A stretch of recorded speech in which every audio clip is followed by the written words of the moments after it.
नमस्कार शेतकरी बांधवांनो, जयवंतराव भोसले कृष्णा कृषी महाविद्यालय रेठरे बुद्रुक ग्रामीण कृषी जागरूकता आणि कृषी औद्योगिक कार्यानुभव कार्यक्रम सन 2024-25 गाव आर्वी तालुका कोरेगाव जिल्हा सातारा। तर शेतकरी बांधवांनो, कृषी करण्यामार्फत जीवामृत बनवणे प्रात्यक्षिक आपण आज जाणून घेणार आहोत। जीवामृत तयार करण्यासाठी लागणारे साहित्य: प्लास्टिक ड्रम, पाणी, गायीचे शेण, गोमूत्र, गूळ, बेसन पीठ, सजीव माती इत्यादी। सर्वप्रथम शेण पाण्यात मिसळून घ्यावे।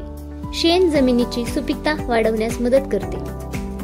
त्यानंतर यात बेसन पीठ मिसळून घ्यावे। बेसन पीठामध्ये लोहयुक्त शक्ती वाढवणारे घटक असतात, जे पिकांच्या वाढीसाठी उपयुक्त आहेत। त्यानंतर त्यात गूळ मिसळावे। गुळामध्ये अनेक जीवनसत्व असतात, जे पिकाच्या वाढीसाठी पोषक असतात। त्यानंतर त्यात गोमूत्र मिसळावे। गोमूत्र पिकाची रोगप्रतिकार शक्ती वाढवण्यास मदत करते।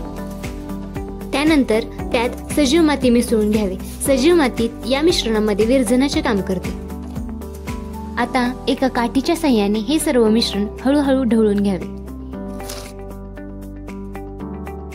7 दिवसापर्यंत याला सावलीत झाकून ठेवावे।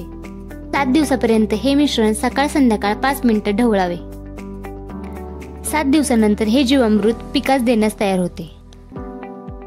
आता हे तयार झालेले जीवामृत आपण जमिनीत आळवणी पद्धतीने किंवा चरी पद्धतीने देऊ शकतो। जीवामृताचे फायदे: जीवामृत हे अत्याधुनिक जैविक खत आहे, जे जमिनीमधील सूक्ष्मजीवांची संख्या वाढवण्यास तसेच नत्रांची संख्या वाढवण्यास मदत करते। पिकांची व मुळांची वाढ चांगली होण्यास मदत होते व रासायनिक खतावरील खर्च कमी करते।